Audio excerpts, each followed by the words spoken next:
चहै खोज सबद मैले, राज करेगा खालिस या की रह नाम को।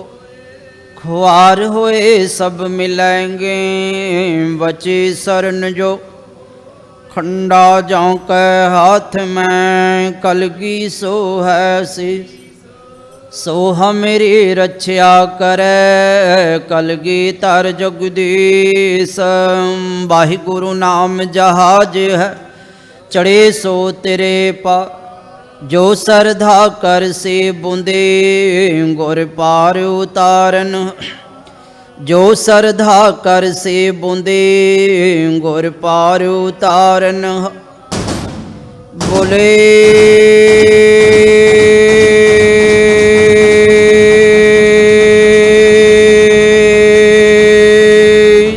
निहाल। वाहिगुरु जी का खालसा, वाहिगुरु जी की फतेह।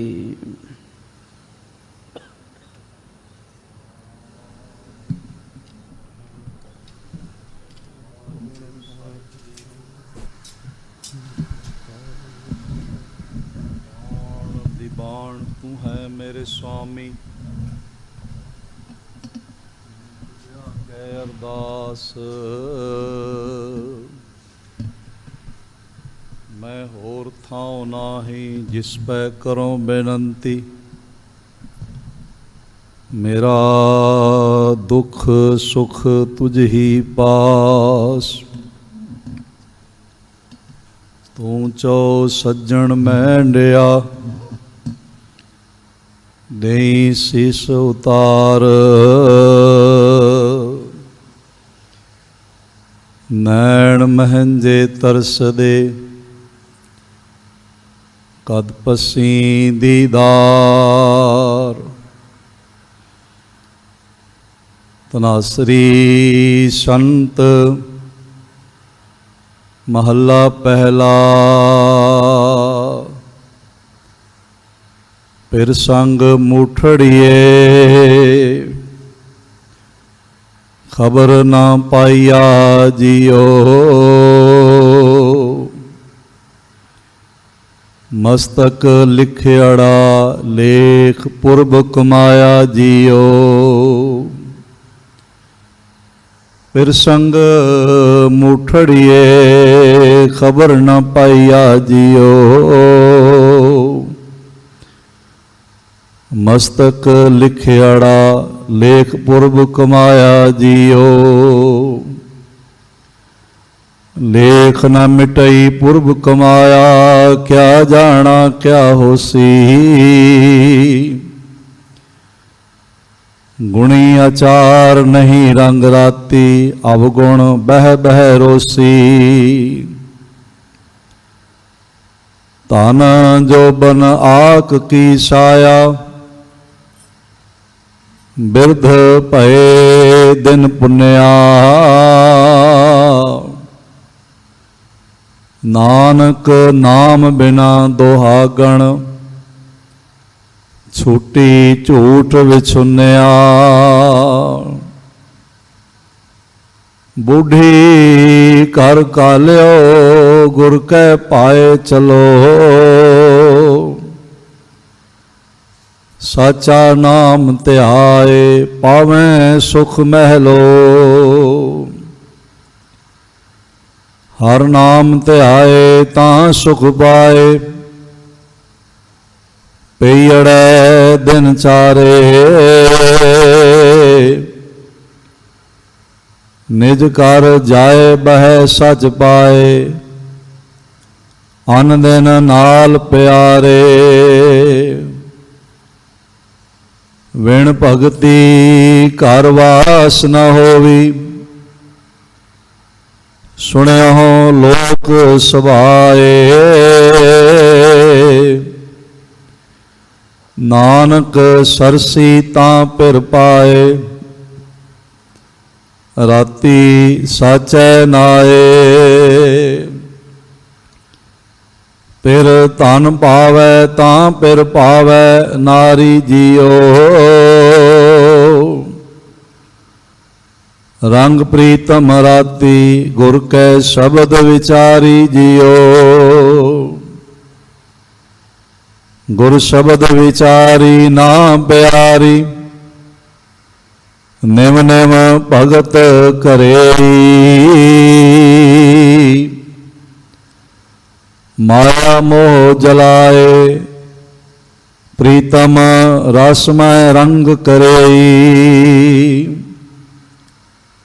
ਪ੍ਰਭ ਸਾਚੇ ਸੇਤੀ ਰੰਗ ਰੰਗੇਤੀ ਲਾਲ ਪਈ ਮਨ ਮਾਰੀ। ਨਾਨਕ ਸਾਚ ਵਸੀ ਸੁਹਾਗਣ ਫਿਰ ਸਿਉ ਪ੍ਰੀਤ ਪਿਆਰੀ।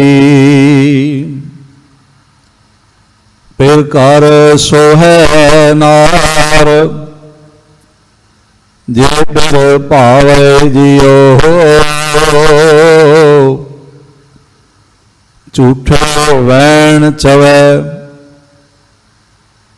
ਕਾਮ ਨ ਆਵੇ ਜਿਉ। ਝੂਠ ਅਲਾਵੇ ਕਾਮ ਨ ਆਵੇ ਨਾ ਫਿਰ ਦੇਖੈ ਨੈਣੀ।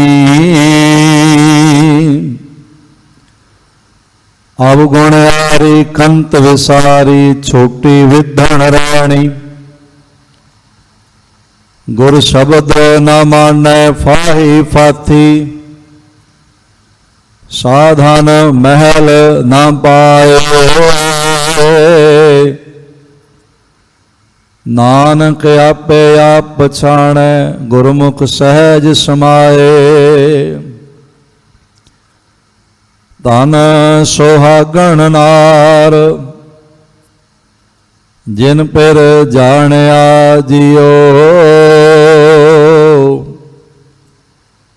ਨਾਮ ਬਿਨਾ ਕੂੜਿਆਰ ਕੂੜ ਕਮਾਣਿਆ ਜਿਉ।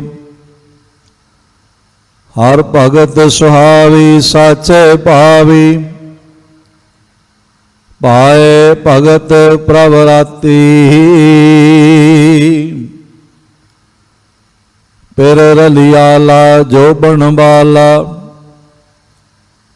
ਤਿਸ ਰਾਵੇ ਰੰਗ ਰਾਤੀ। ਗੁਰ ਸ਼ਬਦ ਵਿਗਾਸੀ ਸੋਹਰਾ ਵਾਸੀ ਫਲ ਪਾਇਆ ਗੁਣਕਾਰੀ। ਨਾਨਕ ਸਾਚ ਮਿਲੈ ਵਡਿਆਈ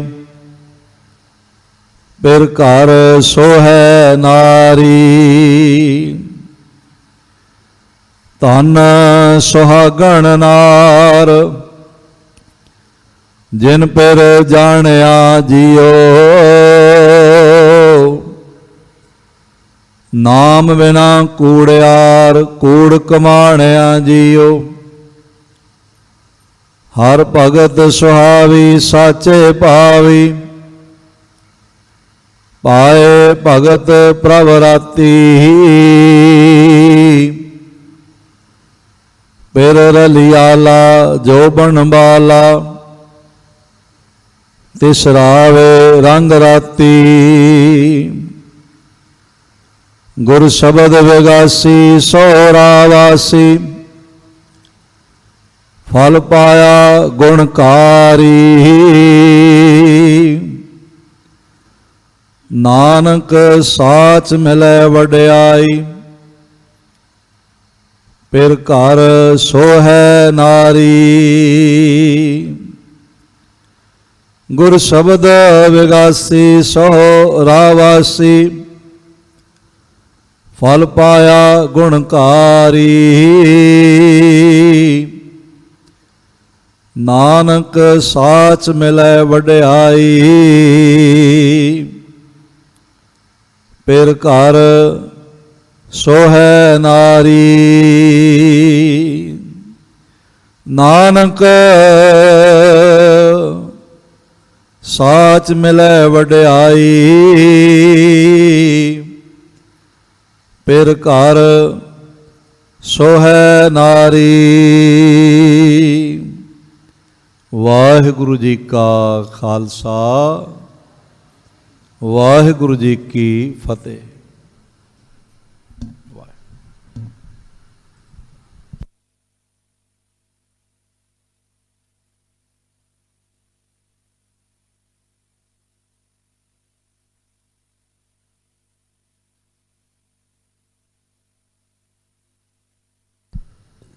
ਸਤਨਾਮ ਸ੍ਰੀ ਵਾਹਿਗੁਰੂ ਸਾਹਿਬ ਜੀ।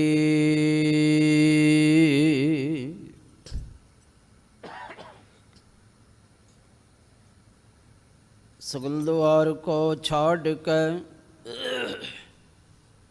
ਗਇਓ ਤੁਹਾਰੋ ਦੁਆਰ।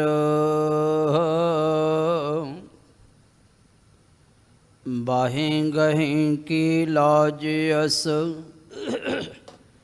ਗੋਵਿੰਦ ਦਾਸ ਤੁਹਾਰ। ਸਤਨਾਮ ਸ੍ਰੀ ਵਾਹਿਗੁਰੂ ਸਾਹਿਬ ਜੀ। ਅਥ ਦਲੀਪ ਕੋ ਰਾਜ ਕਥਨੰ तोटक छंद। रण मोजब मान महीप है तब आन दिलीप दिलीस भय। रण मोजब मान महीप है तब आन दिलीप दलीस पय। बहु पात दानव दीह दले सब ठौर सब उठ धर्म पले। चौपई जब निरप नाम मानता तावर शिव त्रिशूल कर तार लवनासुर। पयो दलीप जगत को राजा पांत पांत जेह राज बिराजा। महारथी अर महानिरपारा कनक अवट साचे जन टारा।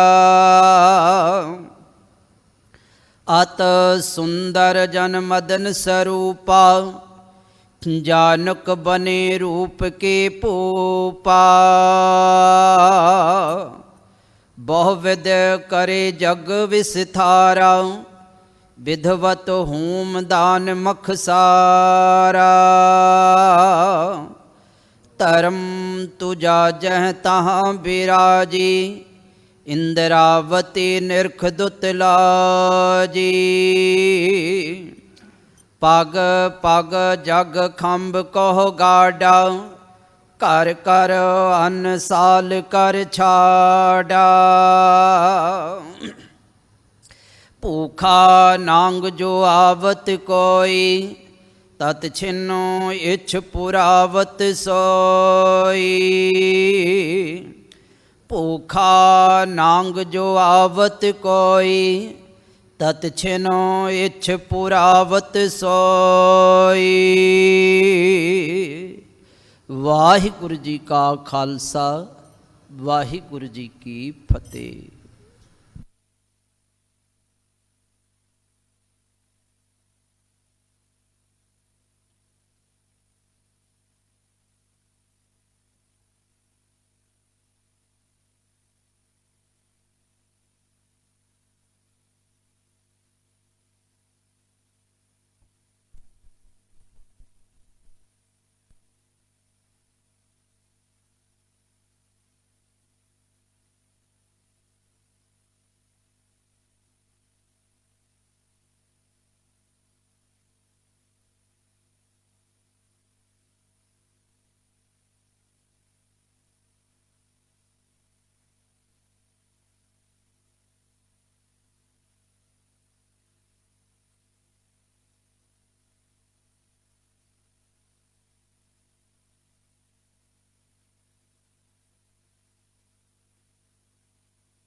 ਨਿਤ ਧਿਆਵੋ ਹਿਰਦੈ ਸ੍ਰੀ ਗੁਰੂ ਰਾਮਦਾਸ ਗੁਣ ਗਾਵੋ।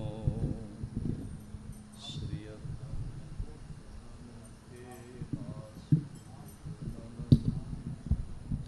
ਕੇ ਨਾਸਕ ਹਰ ਗੋਬਿੰਦ ਸੁਭ ਸੁਮਤ ਪ੍ਰਕਾਸ਼ਕ। ਸ੍ਰੀ ਹਰਿ ਰਾਏ ਜੀ ਨਮੋ ਕਰ ਜੋਰੀ ਨਮੋ। ਸ੍ਰੀ ਹਰਿ ਕ੍ਰਿਸ਼ਨ ਮਨਾਵੋ ਬਹੋਰੀ। ਗੁਰੂ ਤੇਗ ਬਹਾਦਰ ਸਾਹਿਬ ਪਰਮ ਕਿਰਪਾਲਾ ਜੀ, ਪਰਮ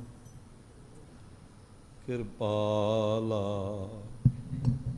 ਸ੍ਰੀ ਗੁਰੂ ਗੋਬਿੰਦ ਸਿੰਘ ਵਿਸ਼ਾਲਾ। ਧਰੋਂ ਧਰਾ ਪਰ ਪੁਨ ਪੁਨ ਸੀਸਾ ਜੀ, ਪੁਨ ਬੰਦੋਂ ਬਾਰ ਬਾਰ ਜਗ ਦੀਸਾ। ਜਾ ਮੈਂ ਅੰਮ੍ਰਿਤ ਗਿਆਨ ਹੈ, ਮਾਣਕ ਭਗਤ ਬੈਰਾਗ। ਸ੍ਰੀ ਗੁਰੂ ਗ੍ਰੰਥ ਸਾਹਿਬ ਉਦਦ ਬੰਦੋਂ ਕਰ ਅਨੁਰਾਗ। ਏਕੰਕਾਰਾ ਤਹਿ ਪ੍ਰਸਾਦ ਸੱਚ ਹੋਏ। ਵਾਹਿਗੁਰੂ ਜੀ ਕੀ ਫਤਿਹ ਹੈ, ਬਿਘਨ ਬਿਨਾ ਵਾਹਿਗੁਰੂ ਜੀ ਕੀ ਫਤਿਹ ਹੈ, ਬਿਘਨ ਬਿਨਾਸ਼ਨ ਸੋਏ। ਜਹ ਡਿਠੇ ਮਨ ਤੇਰੀਐ, ਕਿਲ ਵਿਖ ਵੰਜਨ ਦੂਰੇ। ਸੋ ਕਿਉ ਵਿਸਰੈ ਮਾਉ ਮੈਂ, ਜੋ ਰਹਿਆ ਭਰਪੂਰੇ। ਸੋ ਕਿਉ ਵਿਸਰੈ ਮਾਉ ਮੈਂ, ਜੋ ਰਹਿਆ ਭਰਪੂਰੇ। ਸਤਨਾਮ ਸ੍ਰੀ ਵਾਹਿਗੁਰੂ ਸਾਹਿਬ ਜੀ। ਵਾਹਿ ਵਾਹਿ। ਨਿਜ ਮਾਇਆ ਕਰ ਬੰਛੁ ਨਾਹੀ,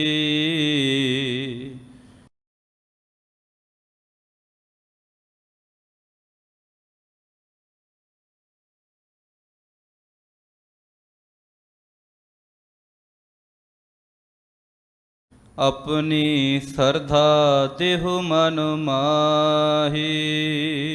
परम सम्मान आवर जीवों के उद्धार करता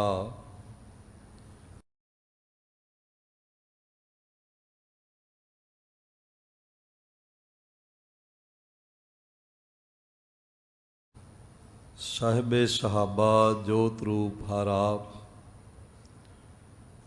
महिमा दे मालक धन धन गुरु पिता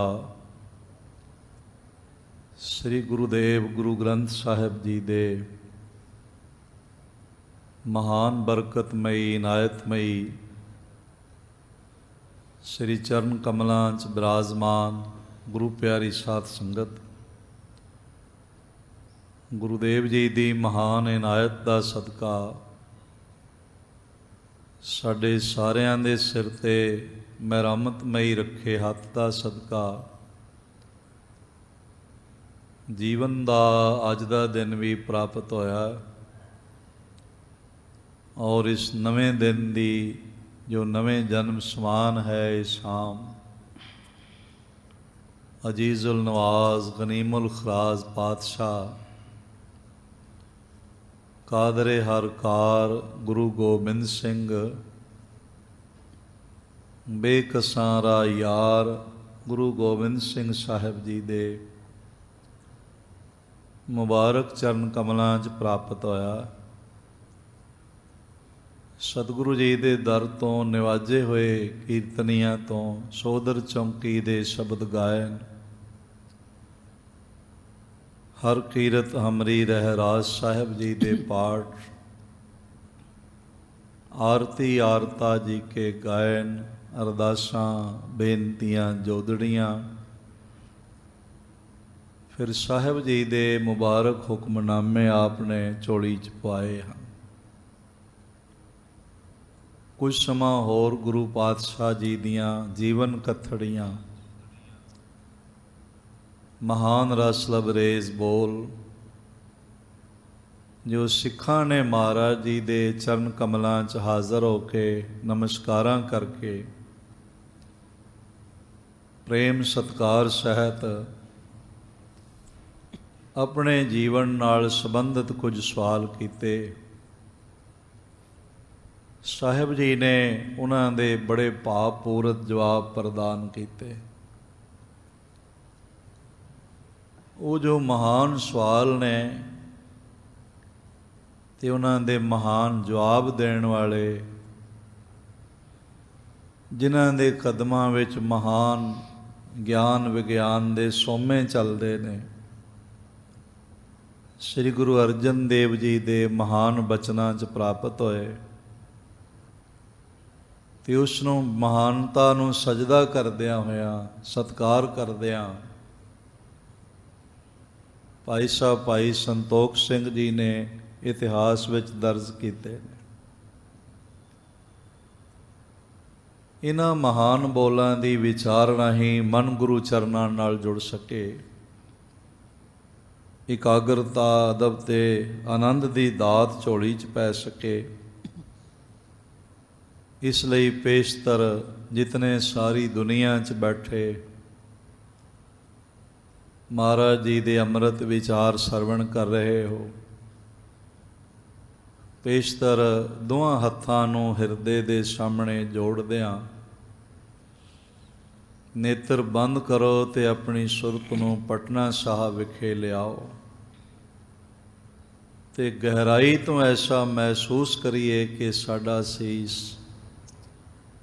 ਗੁਰੂ ਗੋਬਿੰਦ ਸਿੰਘ ਸਾਹਿਬ ਜੀ ਦੇ ਚਰਨ ਕਮਲਾਂ ਤੇ ਟਿਕਿਆ ਹੈ ਤੇ ਸਾਹਿਬ ਜੀਆਂ ਨੇ ਮਿਹਰ ਭਰਿਆ ਹੱਥ ਸਾਡੇ ਸਿਰ ਤੇ ਰੱਖਿਆ ਹੋਇਆ। ਗੁਰੂਦੇਵ ਜੀ ਦੇ ਸ਼ਬਦ ਰੂਪੀ ਕਦਮਾਂ ਨੂੰ ਗਲਵੱਕੜੀ ਕਰਦਿਆਂ, ਚਰਨ ਚੁੰਮਦਿਆਂ ਹੋਇਆਂ ਗੁਰੂ ਕੀ ਮੁਬਾਰਕ ਫਤਿਹ ਦੁਆਰਾ ਸਾਂਝ ਬਣਾਈਏ। ਵਾਹਿਗੁਰੂ ਜੀ ਕਾ ਖਾਲਸਾ, ਵਾਹਿਗੁਰੂ ਜੀ ਕੀ ਫਤਿਹ। ਕੱਲ ਤੱਕ ਸਰਵਣ ਕਰਦਿਆਂ ਇਤਨਾ ਆਪਨੇ ਪ੍ਰੇਮ ਸਹਿਤ ਸਰਵਣ ਕੀਤਾ ਕਿ ਸਤਿਗੁਰੂ ਗੁਰੂ ਅਰਜਨ ਦੇਵ ਜੀ ਦੇ ਤਾਇਆ ਜੀ ਭਾਈ ਸੰਹਾਰੀ ਮੱਲ ਜੀ, ਜਿਨ੍ਹਾਂ ਦੇ ਸਪੁੱਤਰ ਦੇ ਵਿਆਹ ਤੇ ਗੁਰੂ ਰਾਮਦਾਸ ਮਹਾਰਾਜ ਜੀ ਨੇ ਗੁਰੂ ਅਰਜਨ ਦੇਵ ਸਾਹਿਬ ਜੀ ਨੂੰ ਲਾਹੌਰ ਭੇਜਿਆ ਸੀ ਤੇ ਆਖਿਆ ਸੀ ਜਦ ਬੁਲਾਵਾਂਗੇ ਤਾਂ ਆਇਓ।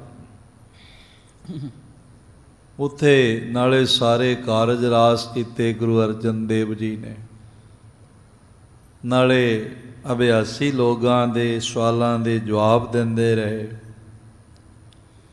ਔਰ ਬਹੁਤ ਸਾਰੇ ਗੁਰਸਿੱਖਾਂ ਨੂੰ ਬ੍ਰਹਮ ਗਿਆਨ ਦੀ ਦਾਤ ਨਾਲ ਜੋੜਿਆ ਮੇਰੇ ਸਾਹਿਬ ਨੇ। ਉਸ ਤੋਂ ਬਾਅਦ ਆਪ ਗੁਰਤਾ ਤੇ ਬਿਰਾਜੇ। ਹੁਣ ਕਾਫੀ ਬਜ਼ੁਰਗ ਨੇ ਭਾਈ ਸੰਹਾਰੀ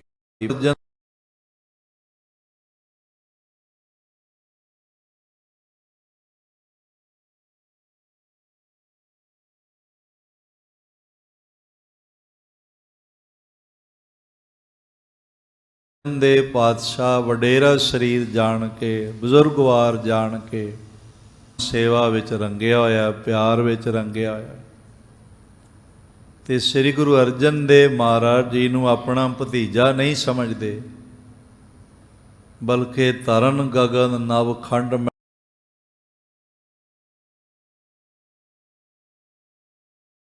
ਮੈਂ ਜੋਤ ਸਵਰੂਪੀ ਰਹਿਓ ਪਰ ਸਜਦਾ ਕਰ ਰਹੇ ਨੇ, ਸੇਵਾ ਕਰ ਰਹੇ। ਇਹੀ ਤਰੀਕਾ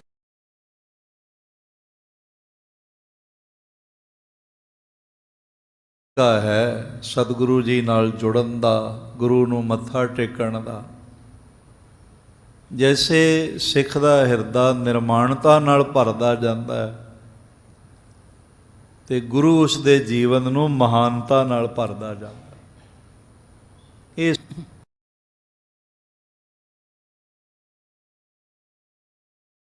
ਇੱਕ ਦਫਾ ਸਾਰੇ ਆਖੋ ਧੰਨ ਗੁਰੂ ਅਰਜਨ ਦੇਵ ਜੀ ਮਹਾਰਾਜ।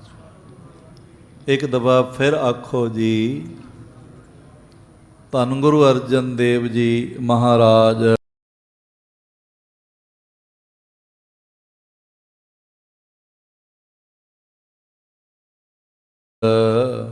ਨਿਜ ਮਾਇਆ ਛਲਦੇ ਨਹੀਂ ਹੋ। ਭਾਵ ਜਿਵੇਂ ਬਹੁਤ ਸਾਰੇ ਲੋਕ ਆਪਣੇ ਬਲ ਨਾਲ ਦੂਜੇ ਨੂੰ ਛਲਣ ਦਾ ਯਤਨ ਕਰਦੇ ਨੇ, ਤੇ ਤੁਹਾਡੀ ਅੰਮ੍ਰਿਤ ਦ੍ਰਿਸ਼ਟੀ ਅੰਦਰੋਂ ਵੱਲ ਛਲ ਮੁਕਾਈ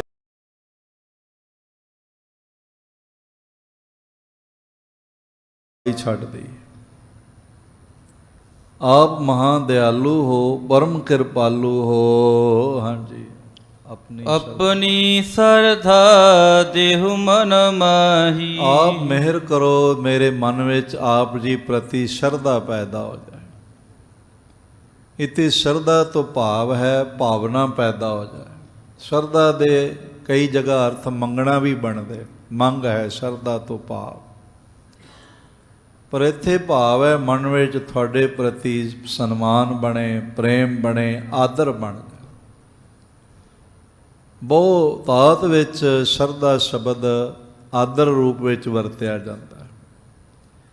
ਮਹਾਰਾਜ ਮੇਰੇ ਹਿਰਦੇ ਵਿੱਚ ਆਪਣੀ ਸ਼ਰਧਾ ਪ੍ਰਦਾਨ ਕਰੋ, ਤੇ ਆਪ ਹੋਰ ਗੁਰਸਿੱਖਾਂ ਦੇ ਹਿਰਦੇ 'ਚ ਵੀ ਆਪਣੀ ਗੁਰੂ ਜੋਤ ਦੀ ਸ਼ਰਧਾ ਬਣਾ ਦਿੰਦੇ ਹੋ। ਗੁਰ ਸਿੱਖੀ ਕੋ ਦੀਜਹਿ ਦਾਨ। ਲੱਗਦਾ ਮਹਾਰਾਜ ਨੇ ਕਿਹਾ ਤਾਇਆ ਜੀ ਤੁਹਾਨੂੰ ਕੀ ਚਾਹੀਦਾ ਹੈ, ਤੇ ਬਾਬਾ ਸੰਘਾਰੀ ਮੱਲ ਜੀ ਆਖਣ ਲੱਗੇ ਹੋਰ ਤੇ ਕੁਛ ਨਹੀਂ ਚਾਹੀਦਾ। ਸ੍ਰੀ ਗੁਰੂ ਰਾਮਦਾਸ ਸੋਢੀ ਸੁਲਤਾਨ ਪਾਤਸ਼ਾਹ ਜੀ ਦਾ ਵੱਡਾ ਭਰਾ ਹੋਣ ਦਾ ਮਾਣ ਮੈਨੂੰ ਪ੍ਰਾਪਤ ਹੋਇਆ। ਪਰਿਵਾਰਕ ਰਿਸ਼ਤੇ 'ਚੋਂ ਆਪ ਭਰਾ ਸਨ ਗੁਰੂ ਰਾਮਦਾਸ ਮਹਾਰਾਜ, ਤੇ ਨਾਲੇ ਮੇਰੇ ਭਤੀਜੇ ਰੂਪ ਵਿੱਚ ਮੈਨੂੰ ਗੁਰੂ ਅਰਜਨ ਦੇਵ ਮਹਾਰਾਜ ਪ੍ਰਾਪਤ ਹੋਏ। ਬਾਕੀ ਤਾਂ ਸਭ ਕੁਝ ਧਨ ਪਦਾਰਥ ਮਾਣ ਸਨਮਾਨ ਆਪ ਜੀ ਦਾ ਬਖਸ਼ਿਆ ਹੋਇਆ ਮੇਰੇ ਘਰ ਵਿੱਚ ਹੈਗਾ ਹੈ। ਕਿਸੇ ਦਾਨ ਨਾਲ, ਕਿਸੇ ਗਿਆਨ ਨਾਲ ਨਹੀਂ ਮਿਲਦੀ, ਕਿਸੇ ਜਪ ਤਪ ਨਾਲ, ਸਾਧਨ ਨਾਲ ਨਹੀਂ ਮਿਲਦੀ। ਇਹ ਜਦੋਂ ਮਿਲਦੀ ਹੈ ਤਾਂ ਗਰੀਬ ਨਵਾਜ਼ ਪਾਤਸ਼ਾਹ ਜੀ ਦੀ ਆਪਣੀ ਮਿਹਰ ਨਾਲ ਮਿਲਦੀ ਹੈ, ਆਪਣੀ ਬਖਸ਼ਿਸ਼ ਨਾਲ ਮਿਲਦੀ। ਭਾਈ ਸਾਹਿਬ ਭਾਈ ਨੰਦ ਲਾਲ ਜੀ ਨੇ ਇੱਕ ਦਫਾ ਮਹਾਰਾਜ ਜੀਆਂ ਦੇ ਚਰਨ ਕਮਲਾਂ 'ਤੇ ਸੀਸ ਰੱਖਿਆ। ਸ੍ਰੀ ਅਨੰਦਪੁਰ ਸਾਹਿਬ ਦੀ ਗਾਥਾ ਹੈ, ਤੇ ਚਰਨਾਂ ਤੋਂ ਸੀਸ ਨਾ ਚੁੱਕਣ। ਅੱਖਾਂ ਵਿੱਚ ਮੋਟੇ ਮੋਟੇ ਆਂਸੂ ਵੀ ਸਨ ਭਾਈ ਸਾਹਿਬ ਜੀ ਦੇ, ਤੇ ਸਾਹਿਬ ਜੀ ਨੇ ਆਖਿਆ ਭਾਈ ਜੀ ਕੀ ਚਾਹੁੰਦੇ ਹੋ, ਕਿਉਂ ਰੁਦਨ ਕਰਦੇ ਹੋ, ਮਨ ਕਿਉਂ ਛੋਟਾ ਕਰਦੇ ਹੋ। ਤੇ ਭਾਈ ਨੰਦ ਲਾਲ ਕਹਿਣ ਲੱਗੇ ਸੱਚੇ ਪਾਤਸ਼ਾਹ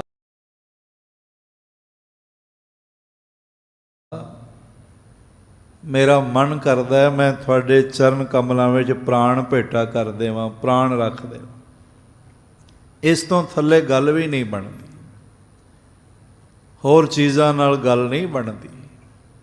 ਜੇ ਚੀਜ਼ਾਂ ਵਸਤੂਆਂ ਨਾਲ ਗੱਲ ਬਣਦੀ ਹੋਵੇ, ਰਾਜਿਆਂ ਦੇ ਘਰ ਕਾਹਦਾ ਘਾਟਾ ਹੁੰਦਾ, ਕੁਛ ਵੀ ਦੇ ਦੇਵਣ। ਇੱਥੇ ਜਾਨ ਦੇ ਬਦਲੇ ਹੀ ਗੱਲ ਬਣਦੀ ਹੈ। ਜੋ ਤੋ ਪ੍ਰੇਮ ਖੇਲਣ ਕਾ ਚਾਓ, ਸਿਰ ਤਰ ਤਲੀ ਗਲੀ ਮੇਰੀ ਆਓ। ਇਤ ਮਾਰਗ ਪੈਰ ਧਰੀਜੈ, ਸਿਰ ਦੀਜੈ ਕਾਣ ਨਾ ਕੀਜੈ। ਸਤਿਗੁਰੂ ਪਾਤਸ਼ਾਹ ਜੀ ਨੇ ਪੁੱਛਿਆ ਕੀ ਚਾਹੁੰਦੇ ਹੋ ਨੰਦ ਲਾਲ। ਮਹਾਰਾਜ ਮੈਂ ਜਾਨ ਦੇਣੀ ਚਾਹੁੰਦਾ। ਸਾਹਿਬ ਮੁਸਕਰਾਏ, ਕਿਉਂ ਜਾਨ ਦੇਣੀ ਚਾਹੁੰਦੇ ਹੋ ਭਾਈ ਸਾਹਿਬ। ਮਹਾਰਾਜ ਜਾਨ ਦੇ ਬਦਲੇ ਤੁਹਾਡੀ ਮਿਹਰ ਦੀ ਨਜ਼ਰ ਮਿਲ ਜਾਏ, ਤੁਹਾਡੀ ਕਿਰਪਾ ਦ੍ਰਿਸ਼ਟੀ ਮਿਲ ਜਾਏ।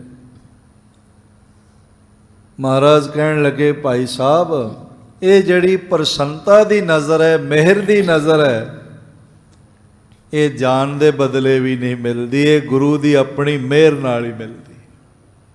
ਗੁਫਤਮ ਕੇ ਜਾਂ ਦੇ ਹਮ ਇਵਜ਼ੇ ਯਕ ਨਿਗਾਹੇ ਤੋ ਗੁਫਤਾ ਮਿਆਨੇ ਮਾਵ ਤੋਂ ਸੌਦਾ ਨਵੇਂ ਸ਼ਬਦ।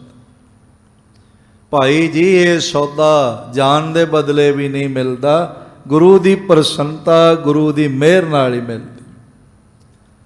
ਤੇ ਕਿਤਨੀ ਵੱਡੀ ਖੇਡ ਬਣ ਗਈ। ਸੁਨ ਪ੍ਰਸੰਨ ਤਬ ਸਾਹਿਬ ਹੋਏ। ਗੁਰੂ ਅਰਜਨ ਦੇਵ ਮਹਾਰਾਜ ਜੀ ਨੇ ਹਿਰਦਾ ਸੁੱਧ ਦੇਖਿਆ, ਪ੍ਰੇਮ ਨਾਲ ਭਰਿਆ ਹੋਇਆ ਦੇਖਿਆ ਤੇ ਬਹੁਤ ਪ੍ਰਸੰਨ ਹੋਏ ਹਨ। ਨੀਮੋ ਮਨ ਤਾਏ ਕੋਹ ਜੋਏ। ਬੜਾ ਸੋਹਣਾ ਨੀਵਾਂ ਮਨ ਹੋਇਆ ਪਿਆ ਹੈ। ਦੇਖਿਆ ਆਪਣੇ ਤਾਇਆ ਜੀ ਦਾ, ਇਹੀ ਜੀਵਨ ਜੁਗਤ ਹੈ। ਸਿੱਖਾਂ ਦਾ ਮਨ ਨੀਵਾਂ, ਮਤ ਉੱਚੀ। ਜੇ ਮਨ ਹੰਕਾਰ ਨਾਲ ਭਰਿਆ ਹੋਵੇ ਫਿਰ ਉੱਚੀ ਮਤ ਨਹੀਂ ਹੁੰਦੀ। ਤੇ ਮਤ ਨੀਵੀਂ ਹੈ, ਪਛਾਣ ਕਿਵੇਂ ਹੋਵੇਗੀ? ਮਤ ਵਿੱਚ ਵੈਰ ਵਿਰੋਧ ਹੋਵੇਗਾ, ਮਤ ਵਿੱਚ ਈਰਖਾ ਹੋਵੇਗੀ, ਮਤ ਵਿੱਚ ਹੰਕਾਰ ਹੋਵੇਗਾ, ਮਤ ਵਿੱਚ ਵਿਕਾਰ ਹੋਵੇਗਾ ਤੇ ਮਤ ਵਿੱਚ ਤ੍ਰਿਸਕਾਰ ਹੋਵੇਗਾ ਦੂਜਿਆਂ ਪ੍ਰਤੀ। ਪਰ ਜੇ ਮਨ ਨੀਵਾਂ ਹੋਵੇ, ਮਤ ਉੱਚੀ ਹੋ ਜਾਏ, ਫਿਰ ਹਰ ਇੱਕ ਦਾ ਸਤਿਕਾਰ ਅੰਦਰ ਜਨਮ ਲਵੇਗਾ, ਪ੍ਰੇਮ ਭਾਵਨਾ ਨਜ਼ਰ ਆਵੇਗੀ। ਸਭ ਕੋ ਮੀਤ ਹਮ ਆਪਨ ਕੀਨਾ, ਹਮ ਸਭਨਾ ਕੇ ਸਾਜਨ, ਦੂਰ ਪਰਾਇਓ ਮਨ ਕਾ ਬਿਰਹਾ, ਤਾਂ ਮੇਲ ਕੀਓ ਮੇਰੇ ਰਾਜਨ। ਇਸ ਤਰ੍ਹਾਂ ਦੇਖਿਆ ਮਹਾਰਾਜ ਨੇ, ਮਨ ਨੀਵਾਂ ਹੋਇਆ ਹੋਇਆ। ਇਹ ਹੀ ਫਲ ਲੱਗਦਾ ਸਿੱਖੀ ਦਾ ਕਿ ਗੁਰਸਿੱਖ ਦਾ ਜਪਦਿਆਂ ਜਪਦਿਆਂ, ਸੇਵਾ ਕਰਦਿਆਂ ਕਰਦਿਆਂ ਮਨ ਨਿਰਮਾਣਤਾ ਨਾਲ ਭਰ ਜਾਂਦਾ ਔਰ ਗੁਰੂ ਦੀ ਮਿਹਰ ਦੀ ਦਾਤ ਝੋਲੀ 'ਚ ਪੈ ਜਾਂਦੀ ਹੈ। ਦੀਨਾ ਸੇ ਬਰ ਸਿੱਖੀ ਤੁਮ ਪਾਵੋ। ਮਹਾਰਾਜ ਕਹਿਣ ਲੱਗੇ, ਤਾਇਆ ਜੀ ਤੁਹਾਨੂੰ ਸਿੱਖੀ ਪ੍ਰਾਪਤ ਹੋਈ, ਸਿੱਖੀ ਦਾ ਭਾਗ ਲੱਗਿਆ, ਸਿੱਖੀ ਦਾ ਚਿਰਾਗ ਤੁਹਾਡੇ ਹਿਰਦੇ 'ਚ ਪ੍ਰਫੁੱਲਿਤ ਹੋਵੇ। ਬ੍ਰਹਮ ਗਿਆਨ ਤੇ ਕਸ਼ਟ ਮਿਟਾਵੋ। ਬ੍ਰਹਮ ਗਿਆਨ ਤੁਹਾਨੂੰ ਪ੍ਰਾਪਤ ਹੋਵੇ ਤੇ ਜਨਮਾਂ ਜਨਮਾਂ ਦਾ ਕਸ਼ਟ ਮੁੱਕ ਜਾਏ। ਬਿਨਾਂ ਬ੍ਰਹਮ ਗਿਆਨ ਦੀ ਪ੍ਰਾਪਤੀ ਤੋਂ ਜੰਮਣਾ ਮਰਨਾ ਮੁੱਕਦਾ ਨਹੀਂ।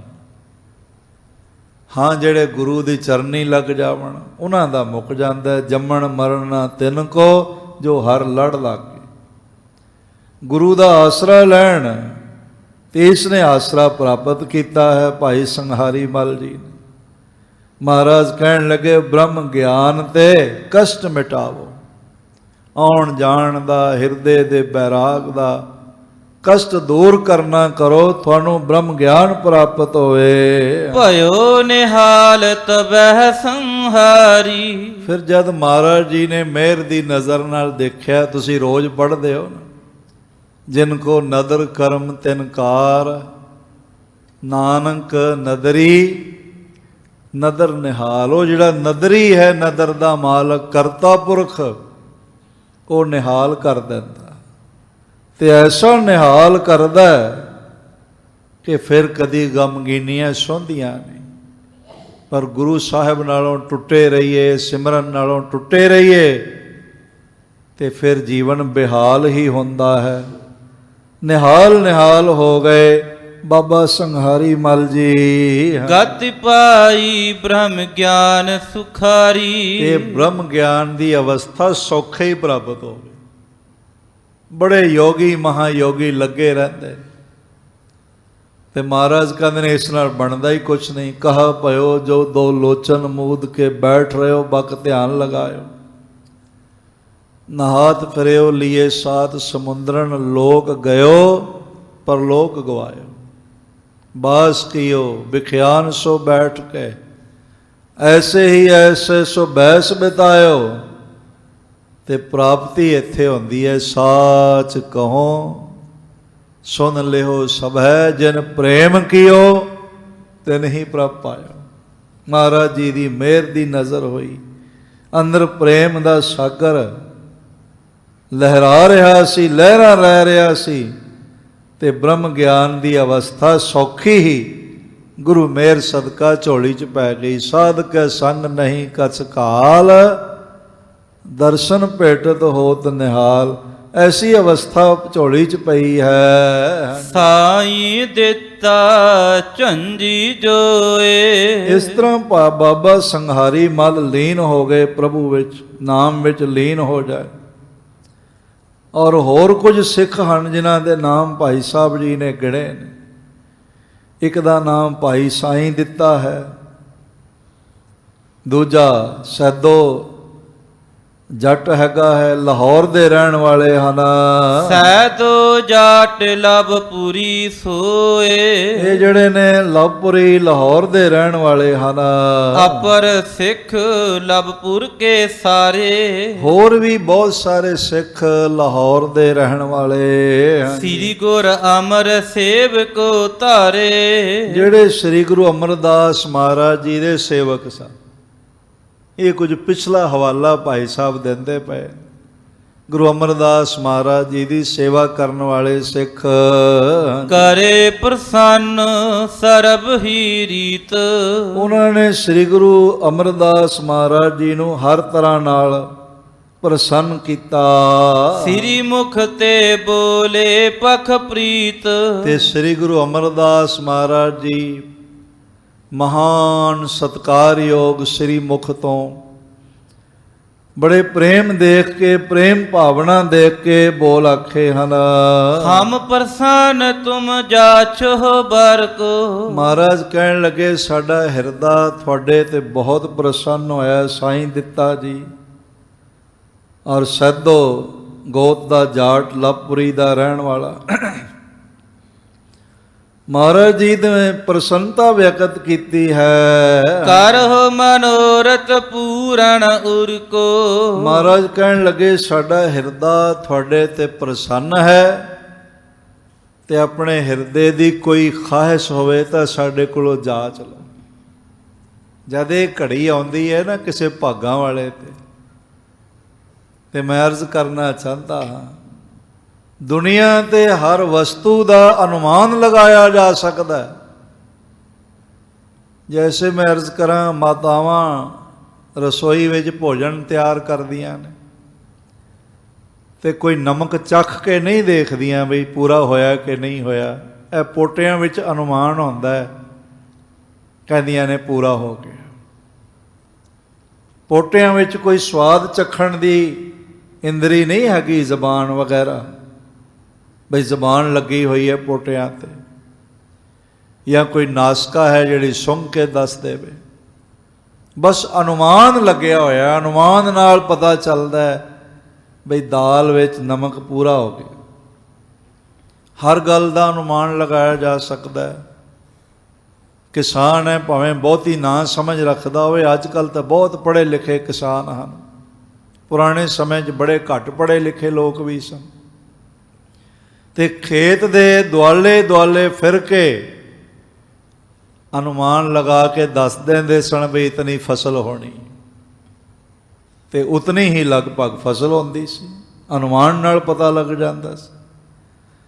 ਗਰਜ਼ੇ ਕਿ ਹਰ ਵਸਤੂ ਦਾ, ਹਰ ਵਿਅਕਤੀ ਦਾ ਅਨੁਮਾਨ ਲਗਾਇਆ ਜਾ ਸਕਦਾ ਹੈ, ਪਰ ਜਦੋਂ ਗੁਰੂ ਮਿਹਰ ਦੇ ਘਰ ਵਿੱਚ ਆ ਜਾਏ ਨਾ, ਤੇ ਸਿੱਖ ਨੂੰ ਆਖੇ ਸਿੱਖਾ ਜੋ ਮੰਗਣਾ ਮੰਗ ਲੈ ਤੈਨੂੰ ਦੇ ਦਿੰਦੇ ਆ, ਫਿਰ ਦੁਨੀਆ ਤੇ ਵੱਡੇ ਤੋਂ ਵੱਡਾ ਗਿਆਨਵਾਨ ਵਿਗਿਆਨਵਾਨ ਅਨੁਮਾਨ ਨਹੀਂ ਲਾ ਸਕਦਾ ਕਿ ਗੁਰੂ ਕਿੰਨੀਆਂ ਕੁ ਦਾਤਾਂ ਦੇ ਦੇਵੇਗਾ, ਗੁਰੂ ਕਿੰਨੀਆਂ ਕੁ ਝੋਲੀਆਂ ਭਰ ਦੇਵੇ, ਕਿਉਂਕਿ ਪਦਾਰਥ ਅਣਗਿਣਤ ਹਨ, ਅਸੀਮ ਹਨ, ਤੇ ਗੁਰੂ ਅਸੀਮ ਦਾਤ ਝੋਲੀ 'ਚ ਪਾ ਦਿੰਦਾ।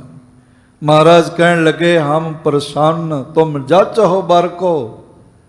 ਜੋ ਮਨੋਰਥ ਹੋਵੇ ਤੁਸੀਂ ਉਹ ਜਾਚ ਲਓ। ਹਮ ਪ੍ਰਸੰਨ ਤੁਮ ਜਪੋ ਬਰ ਕੋ, ਕਰੋ ਮਨੋਰਥ ਪੂਰਨ ਉਰ ਕੋ। ਜੋ ਹਿਰਦੇ ਦਾ ਮਨੋਰਥ ਹੋਵੇ ਗੁਰੂ ਅਮਰਦਾਸ ਮਹਾਰਾਜ ਕਹਿਣ ਲੱਗੇ ਉਹ ਸਾਡੇ ਕੋਲੋਂ ਪ੍ਰਾਪਤ ਕਰੋ।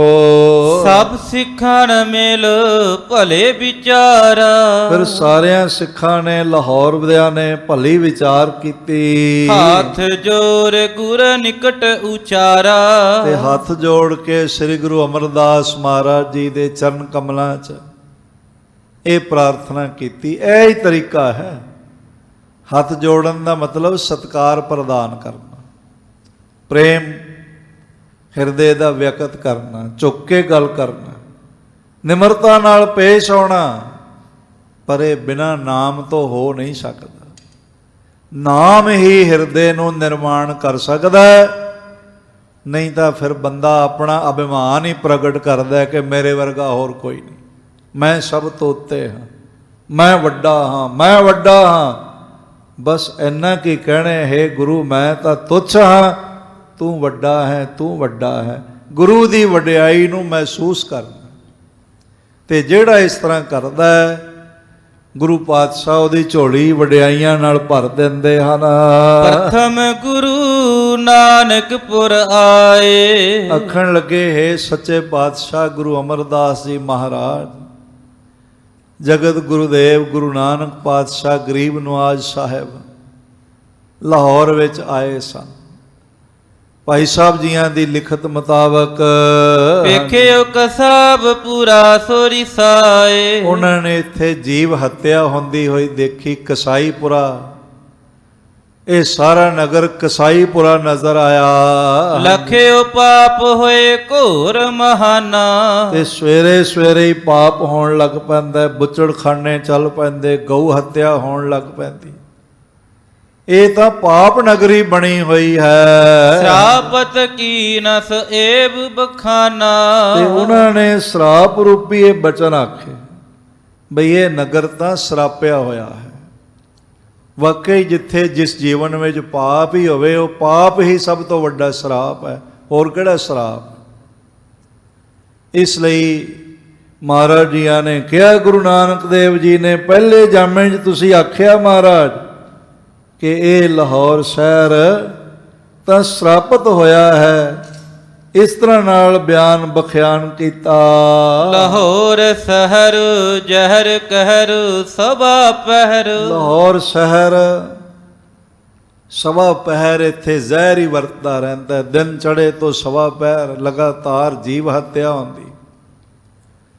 ਤੁਸੀਂ ਦੇਖੋ ਨਖਾਸ ਚੌਂਕ ਵੀ ਲਾਹੌਰ 'ਚ ਹੀ ਹੈ, ਜਿੱਥੇ ਭਾਈ ਮਹਾਨ ਗੁਰਸਿੱਖ ਭਾਈ ਤਾਰੂ ਸਿੰਘ ਜੀ ਦਾ ਸਰੋਪਾ ਖੁਪਰਾ ਉਤਾਰਿਆ ਗਿਆ। ਬੱਚਿਆਂ ਦੇ ਟੁਕੜੇ ਟੁਕੜੇ ਕੀਤੇ ਗਏ, ਮਾਤਾਵਾਂ ਦੀਆਂ ਝੋਲੀਆਂ 'ਚ ਪਾਏ ਗਏ, ਅਨੇਕਾਂ ਜ਼ੁਲਮ ਹੋਏ। ਭਾਈ ਮਨੀ ਸਿੰਘ ਦੇ ਬੰਦ ਕੱਟੇ ਗਏ। ਤੇ ਫਿਰ ਇਹੋ ਜਿਹੇ ਥਾਂ ਨੂੰ ਜੇ ਜ਼ਹਿਰ ਕਹਿਰ ਵਰਤਦਾ ਹੋਇਆ ਨਾ ਆਖਿਆ ਜਾਏ ਤਾਂ ਹੋਰ ਕੀ ਹੋ ਸਕਦਾ। ਮੈਂ ਅਰਜ਼ ਕਰਾਂ, ਮਹਾਰਾਜ ਜੀ ਦੀ ਰਚਨਾ ਤੋਂ ਇਹ ਬੋਲ ਨਿਕਲੇ ਕਿ ਲਾਹੌਰ ਸ਼ਹਿਰ ਜ਼ਹਿਰ ਕਹਿਰ ਸਵਾ ਪਹਿਰ। ਕਹਿਰ ਦਾ ਜ਼ਹਿਰ ਸਵਾ ਪਹਿਰ ਦਿਨ ਚੜੇ ਤੱਕ ਵਰਤਦਾ ਰਹਿੰਦਾ ਹੈ। ਚੋਪਈ ਤਬ ਕੇ ਪੁਰ ਮਹਿ ਨਰ ਦੁਖ ਪਾਵੈ। ਮਹਾਰਾਜ ਸੱਚੇ ਪਾਤਸ਼ਾਹ ਉਸ ਵੇਲੇ ਤੋਂ ਜਦੋਂ ਤੋਂ ਗੁਰੂ ਨਾਨਕ ਦੇਵ ਜੀ ਦਾ ਬਚਨ ਸੁਣਿਆ ਹੈ, ਲਾਹੌਰ ਸ਼ਹਿਰ ਜ਼ਹਿਰ ਕਹਿਰ ਸਵਾ ਪਹਿਰ, ਮਹਾਰਾਜ ਸ਼ਹਿਰ ਦੇ ਨਰ ਨਾਰ ਬੜੇ ਦੁਖਿਤ ਹੁੰਦੇ, ਬੜਾ ਦੁੱਖ ਪ੍ਰਾਪਤ ਕਰ ਰਹੇ। ਕਾਰਨ ਇਹ ਹੈ ਜਿਹੜੇ ਗੁਰਸਿੱਖ ਨੇ ਉਹ ਤਾਂ ਵਾਕਈ ਇਸ ਗੱਲ ਦਾ ਦੁੱਖ ਅਨੁਭਵ ਕਰਦੇ ਹੋਣਗੇ ਕਿ ਗੁਰੂ ਨਾਨਕ ਦੇਵ ਜੀ ਦੇ ਰਸਨਾ ਤੋਂ ਇਹ ਬੋਲ ਨਿਕਲਿਆ ਹੈ ਤੇ ਸਾਡੇ ਸ਼ਹਿਰ ਦੀ ਕਰਨੀ ਚੰਗੀ ਨਹੀਂ ਹੈਗੀ। ਸਵਾ ਪਹਿਰ ਲਗੀ ਬਾਦ ਉਠਾਵੈ। ਔਰ ਇਸ ਤਰ੍ਹਾਂ ਦੇ ਨਾਲ ਸਵਾ ਪਹਿਰ ਲਗ ਬਾਦ ਉਠਾਵੈ। ਵਾਦ ਵਿਵਾਦ ਹੀ ਚੱਲਦਾ ਰਹਿੰਦਾ, ਪਾਪ ਹੀ ਚੱਲਦਾ ਰਹਿੰਦਾ ਹੈ। ਲਰਹਿ ਪਰਸ ਪਰ ਝਗਰਹਿ ਮਾਨੀ। ਤੇ ਬਹੁਤ ਮਾਨੀ ਲੋਕ, ਹੰਕਾਰੀ ਲੋਕ ਝਗੜਦੇ ਹਨ, ਪਰਸਪਰ ਲੜਦੇ ਹਨ, ਇੱਕ ਦੂਜੇ ਦਾ ਵਿਰੋਧ ਕਰਦੇ ਨੇ, ਕਲਾ ਕਲੇਸ਼ ਪਿਆ ਰਹਿੰਦਾ ਹੈ। ਕੇਤਕ ਹੋਏ ਪ੍ਰਾਨ ਲਗ ਹਾਨੀ। ਔਰ ਇਸ ਤੋਂ ਤੱਕ ਕਿ ਹੈ ਸੱਚੇ ਪਾਤਸ਼ਾਹ ਕਿੰਨੇ ਗਹਿਰਾਈ ਨਾਲ ਬੋਲ ਆਖੇ ਹਨ ਭਾਈ ਸਾਹਿਬ ਨੇ। ਕੇਤਕ ਹੋਏ ਪ੍ਰਾਣ ਲਗ ਹਾਨੀ। ਇਸ ਝਗੜੇ ਵਿੱਚ, ਵਿਵਾਦ ਵਿੱਚ ਦੇਖੋ, ਸੰਵਾਦ ਹੋ ਜਾਏ ਤਾਂ ਚੰਗੀ ਗੱਲ ਹੈ, ਪਰ ਸੰਵਾਦ ਬਾਤ ਤੇ ਵਿਵਾਦ ਹੋ ਜਾਏ, ਵਿਚਾਰ ਕਰਨਾ ਚੰਗੀ ਗੱਲ ਹੈ। ਸਿੱਖੀ ਸਿੱਖਿਆ ਗੁਰ ਵਿਚਾਰ, ਪਰ ਵਿਚਾਰ ਤਕਰਾਰ ਬਣ ਜਾਏ ਤੇ ਤਕਰਾਰ ਹਥਿਆਰ ਬਣ ਕੇ ਚੱਲ ਜਾਏ। ਲਾਹੌਰ ਸ਼ਹਿਰ ਵਿੱਚ ਇਹੀ ਹੁੰਦਾ ਪਿਆ ਸੀ, ਤਕਰਾਰ ਤੇ ਹਥਿਆਰ ਚੱਲ ਜਾਣੇ ਤੇ ਕਈਆਂ ਦੇ ਪ੍ਰਾਣ ਚਲੇ ਜਾਣੇ। ਕੇਤਕ ਹੋਏ ਪ੍ਰਾਣ ਲਗ ਹਾਨੀ, ਉਹਨਾਂ ਦੇ ਪ੍ਰਾਣਾਂ ਤੱਕ ਵਿਨਾਸ਼ ਹੋ ਜਾਂਦਾ, ਝਗੜੇ ਫਸਾਦ ਖੜੇ ਹੋ ਜਾਂਦੇ। ਮਹਾ ਸੰਤਾਪ ਪਾਏ ਨਰ ਰਹਿ। ਸੱਚੇ ਪਾਤਸ਼ਾਹ ਹੈ ਗੁਰੂ ਅਮਰਦਾਸ ਮਹਾਰਾਜ, ਮਹਾ ਸੰਤਾਪ ਬਣਿਆ ਰਹਿੰਦਾ, ਦੁੱਖ ਬਣਿਆ ਰਹਿੰਦਾ ਹੈ, ਕਸ਼ਟ ਬਣੇ ਰਹਿੰਦੇ ਹਨ, ਪਾਪ ਬਣਿਆ ਰਹਿੰਦਾ ਹੈ। ਜ਼ਹਿਰ ਸਮਾਨ ਆਪ ਮਹਿ ਕਹੈ। ਆਪ ਜੀ ਦੇ ਬਚਨ ਹਨ, ਜ਼ਹਿਰ ਸਮਾਨ ਆਪ ਮੈਂ ਕਹੈ। ਪਹਿਲੇ ਜਾਮੇ ਦੇ ਬੋਲ ਹਨ ਨਾ, ਜ਼ਹਿਰ ਕਹਿਰ, ਤੇ ਆਪਸ ਵਿੱਚ ਲੋਕੀ ਗੱਲਾਂ ਕਰਦੇ ਨੇ ਵੀ ਇਹ ਸ਼ਹਿਰ ਦਾ ਰਹਿਣਾ ਤਾਂ ਜ਼ਹਿਰੀਲਾ ਹੋ ਗਿਆ, ਜ਼ਹਿਰਮਈ ਅਵਸਥਾ ਬਣ ਗਈ ਹੈ, ਵੈਰ ਵਿਰੋਧ ਈਰਖਾ ਬਣਿਆ ਹੋਇਆ ਹੈ। ਆਪ ਸੋ ਸਰਾਪ ਮਿਟਾਵਨ ਕਰੀਐ। ਇਹ ਸੱਚੇ ਪਾਤਸ਼ਾਹ ਹੈ ਜਿਹੜਾ ਸ਼ਹਿਰ ਨੂੰ ਸਰਾਪ ਲੱਗਿਆ ਹੋਇਆ, ਦਿਨ ਰਾਤ ਪਾਪ ਚੱਲਣਾ, ਗਊ ਹੱਤਿਆ ਚੱਲਣੀ, ਬੁੱਚੜਖਾਨੇ ਚੱਲਣੇ। ਮਹਾਰਾਜ ਜਿਹੜਾ ਪਾਪ ਲੱਗਿਆ ਹੋਇਆ ਹੈ, ਇਹ ਕਿਰਪਾ ਕਰਕੇ ਆਪ ਹਟਾ ਦਿਓ। ਮੈਂ ਅਰਜ਼ ਕਰਾਂ, ਹੋਰ ਤਾਂ ਕੋਈ ਨਹੀਂ ਹਟਾ ਸਕਦਾ, ਕਿਸੇ ਦੇ ਵੱਸ ਦੀ ਗੱਲ ਨਹੀਂ ਹੈ, ਪਰ ਗੁਰੂ ਹਟਾ ਸਕਦਾ ਹੈ, ਗੁਰੂ ਮਿਹਰ ਕਰ ਸਕਦਾ ਹੈ। ਇਸ ਲਈ ਗੁਰੂ ਕੋਲੋਂ ਮਿਹਰ ਦੀ ਦਾਤ ਮੰਗਣੀ ਚਾਹੀਦੀ ਹੈ। ਸਤ ਸੰਗਤ ਇਸ ਸਮੇਂ ਨਿਹਰੀ ਹੈ। ਮਹਾਰਾਜ ਸੱਚੇ ਪਾਤਸ਼ਾਹ ਅਬ ਸੋ ਸਰਾਪ ਮਿਟਾਵਨ ਕਰੀ ਹੈ। ਉਹ ਜਿਹੜੀ ਸਰਾਪਿਤ ਜ਼ਿੰਦਗੀ ਹੈ, ਕਸ਼ਟਾਂ ਭਰੀ ਜ਼ਿੰਦਗੀ ਹੈ, ਅਪਮਾਨ ਭਰੀ ਜ਼ਿੰਦਗੀ ਹੈ, ਮਹਾਰਾਜ ਇਸ ਨੂੰ ਮਿਟਾ ਦੇਵੋ। ਤਾਂ ਸਤ ਸੰਗਤ ਇਸ ਸਮੋ ਨਿਹਰੀ ਹੈ। ਇਸ ਵੇਲੇ ਇਹ ਸੱਚੇ ਪਾਤਸ਼ਾਹ ਇੱਥੇ ਸਤਸੰਗ ਚੱਲਦਾ, ਸਤਸੰਗ ਚੱਲੇ, ਆਪ ਐਸੀ ਖੇਡ ਵਰਤਾਓ। ਸ੍ਰੀ ਗੁਰ ਅਮਰ ਸੁਨਤ ਬਚ ਪਾਖਾ। ਫਿਰ ਉਸ ਵੇਲੇ ਮਹਿਮਾ ਦੇ ਮਾਲਕ, ਜਿਨ੍ਹਾਂ ਦੀ ਮਹਿਮਾ ਨੂੰ ਬਿਆਨ ਨਹੀਂ ਕੀਤਾ ਜਾ ਸਕਦਾ, ਭੱਟ ਜਨਾਂ ਨੇ ਬੋਲ ਸਜਦੇ ਰੂਪ ਚ ਆਖੇ ਨੇ। ਕਨਹਰ ਬੂੰਦ ਬਸੋ ਰੋ ਮਾਵਲ, ਕੁਸਮ ਬਸੰਤ ਗਨੰਤ ਨ ਆਵੈ। ਰਵ ਸਸ ਕਿਰਨ ਉਦਰ ਸਾਗਰ ਕੋ, ਗੰਗ ਤਰੰਗ ਅੰਤ ਕੋ ਪਾਵੈ। ਰੁਦਰ ਧਿਆਨ ਗਿਆਨ ਸਤਿਗੁਰ ਕੀ। ਇਹਦਾ ਅਰਥ ਪੜ੍ਹ ਲੈਣਾ। ਭਾਈ ਜੋਗਿੰਦਰ ਸਿੰਘ ਜੀ ਤਲਵਾੜਾ, ਉਹਨਾਂ ਨੇ ਲਿਖਿਆ ਹੋਇਆ, ਉਹਨਾਂ ਦੇ ਸਵਈਏ ਨਿਤਨੇਮ ਆਦਿਕ ਦੀ ਬਹੁਤ ਸੋਹਣੀ ਉਹਨਾਂ ਵਿਆਖਿਆ ਕੀਤੀ, ਨਾਲ ਉਚਾਰਨ ਸੇਧਾਂ ਵੀ ਦਸੀਆਂ। ਇੱਕ ਵਾਰੀ ਉਹਨਾਂ ਨੂੰ ਜ਼ਰੂਰ ਪੜ੍ਹਨਾ। ਉਹਨਾਂ ਨੇ ਬੜੇ ਸੋਹਣੇ ਇਸ ਦੇ ਅਰਥ ਕੀਤੇ ਨੇ ਕਿ ਰੁਦਰ ਧਿਆਨ ਗਿਆਨ ਸਤਿਗੁਰ ਕੇ। ਬਹੁਤ ਸਾਰੇ ਰੁਦਰ ਸ਼ਬਦ ਤੋਂ ਮੁਰਾਦ ਲੈ ਲੈਂਦੇ ਨੇ ਕਿ ਭੋਲੇਨਾਥ ਮਹਾਯੋਗੀ ਸ਼ਿਵ ਜੀ ਦਾ ਜ਼ਿਕਰ ਇੱਥੇ ਹੋ ਰਿਹਾ। ਸਾਰਾ ਪ੍ਰਸੰਗ ਦੇਖੋ, ਗੁਰੂ ਅਮਰਦਾਸ ਦੀ ਮਹਿਮਾ ਬਿਆਨ ਕੀਤੀ ਜਾ ਰਹੀ। ਤੇ ਰੁਦਰ ਦਾ ਮਤਲਬ ਹੈ ਵਿਸ਼ਾਲ, ਵਿਰਾਟ, ਵਿਸ਼ਾਲ, ਸੀਮਾ ਰਹਿਤ। ਗਿਆਨ ਧਿਆਨ ਕਿਸ ਦੇ? ਸ੍ਰੀ ਗੁਰੂ ਅਮਰਦਾਸ ਮਹਾਰਾਜ ਜੀ ਦੇ। ਰੁਦਰ ਧਿਆਨ ਗਿਆਨ ਸਤਿਗੁਰ ਕੇ। ਭੋਲੇਨਾਥ ਜੀ ਦਾ ਇੱਥੇ ਨਾਮ ਨਹੀਂ ਹੈਗਾ, ਉਹਨਾਂ ਦਾ ਜ਼ਿਕਰ ਨਹੀਂ ਹੈਗਾ। ਕਈ ਵਾਰੀ ਅਸੀਂ ਵਿਦਵਾਨਾਂ ਨੂੰ ਪੜ੍ਹਦੇ ਨਹੀਂ, ਸਮਝਦੇ ਨਹੀਂ, ਤੇ ਫਿਰ ਅਸੀਂ ਖਾਮਖਾ ਵਿਵਾਦ ਖੜਾ ਕਰ ਲੈਂਦੇ। ਉਹਨਾਂ ਨੂੰ ਜ਼ਰੂਰ ਪੜ੍ਹ ਕੇ ਦੇਖੋ, ਉਹਨਾਂ ਨੇ ਬਹੁਤ ਸ਼ਬਦਾਂ ਦੀ ਮਹਾਰਾਜ ਦੀ ਬਾਣੀ ਦੀ ਵਿਆਖਿਆ ਕੀਤੀ। ਭਾਈ ਜੋਗਿੰਦਰ ਸਿੰਘ ਜੀ ਤਲਵਾੜਾ ਸਾਹਿਬ, ਬੜੀ ਨਾਮ ਰੰਗੀ ਹੋਈ ਆਤਮਾ। ਉਹਨਾਂ ਦੇ ਨਾਲ ਗਿਆਨੀ ਜੋਗਿੰਦਰ ਸਿੰਘ ਜੀ ਵੇਦਾਂਤੀ ਜਥ ਸਾਬਕਾ ਜਥੇਦਾਰ ਸ੍ਰੀ ਅਕਾਲ ਤਖਤ ਸਾਹਿਬ, 52 ਸਾਲ ਉਹਨਾਂ ਨੂੰ ਗੁਰੂ ਰਾਮਦਾਸ ਮਹਾਰਾਜ ਜੀ ਦੇ ਦਰਬਾਰ ਦੀ ਸੇਵਾ ਮਿਲੀ ਰਹੀ। ਹਰ ਪਦਵੀ ਤੇ ਆਪ ਰਹੇ। ਵਿਦਵਾਨਾਂ ਨੂੰ ਪੜ੍ਹੀਏ ਤੇ ਗੱਲ ਸਮਝ ਵਿੱਚ ਆ ਜਾਂਦੀ, ਪਰ ਪੜ੍ਹਨਾ ਹੈ ਨਹੀਂ, ਵਿਰੋਧ ਜਾਗੇਗਾ ਖਾਮਖਾ। ਜਿਹੜੇ ਸ੍ਰੀ ਗੁਰੂ ਗੋਬਿੰਦ ਸਿੰਘ ਮਹਾਰਾਜ ਦੀ ਬਾਣੀ ਦਾ ਵਿਰੋਧ ਕਰਦੇ ਨੇ ਨਾ, ਜੀਵਨ ਵਿੱਚ ਇੱਕ ਵਾਰੀ ਸ੍ਰੀ ਗੁਰੂ ਗ੍ਰੰਥ ਸਾਹਿਬ ਮਹਾਰਾਜ ਜੀ ਦੀ ਮਹਿਮਾ ਅਗਾਧ ਬੋਧ ਹੈ, ਪੜ੍ਹ ਕੇ ਦੇਖਣ। ਸ੍ਰੀ ਦਸਮ ਗ੍ਰੰਥ ਸਾਹਿਬ ਜੀ ਦੀ ਬਾਣੀ ਪੜ੍ਹ ਕੇ ਦੇਖਣ, ਉਹਨਾਂ ਦੇ ਅੰਦਰੋਂ ਵਿਰੋਧ ਤੇ ਮਿਟ ਹੀ ਜਾਏਗਾ, ਹੋਰਨਾਂ ਦੇ ਅੰਦਰੋਂ ਵਿਰੋਧ ਵੀ ਮਿਟਾਉਣ ਲੱਗ ਪੈਣਗੇ। ਪਰ ਦੁੱਖ ਇਹ ਹੈ, ਪੜ੍ਹਦੇ ਕੋਈ ਨਹੀਂ, ਬਸ ਸੁਣੀਆਂ ਸੁਣਾਈਆਂ ਗੱਲਾਂ, ਫਲਾਣੇ ਨੇ ਇਹ ਕਹਿ ਦਿੱਤਾ, ਫਲਾਣੇ ਨੇ ਇਹ ਕਹਿ ਦਿੱਤਾ, ਤੇ ਖੇਡ ਬਣਦੀ ਹੋਈ ਦਿਖਾਈ ਨਹੀਂ ਪੈਂਦੀ, ਜੀਵਨ ਰਸ ਨਾਲ ਭਰਦਾ ਦਿਖਾਈ ਨਹੀਂ ਪੈਂਦਾ। ਇਸ ਵਈਏ ਨੂੰ ਪੜ੍ਹੋਗੇ ਪਤਾ ਚੱਲੇਗਾ।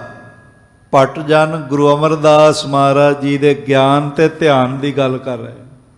ਰੁਦਰ ਧਿਆਨ ਗਿਆਨ ਸਤਿਗੁਰ ਕੇ, ਕਬ ਜਨ ਭਾਲੇ ਉਨ੍ਹਾਂ ਜੋ ਗਾਵੇ, ਭਲੇ ਅਮਰਦਾਸ ਗੁਣ ਤੇਰੇ, ਤੇਰੀ ਉਪਮਾ ਤੋਹੇ ਬਣਾਵੇ। ਹੇ ਗੁਰੂ ਅਮਰਦਾਸ ਮਹਾਰਾਜ, ਤੁਹਾਡੇ ਵਰਗੇ ਤੁਸੀਂ ਹੋ, ਤੁਹਾਡੇ ਵਰਗਾ ਹੋਰ ਕੋਈ ਨਹੀਂ ਹੈਗਾ। ਆਪ ਮਹਾਨ ਹੋ, ਆਪ ਮਹਾਨ ਦਾਨ ਅਦਾਨ ਆਪ ਪੁਰਖ ਹੋ।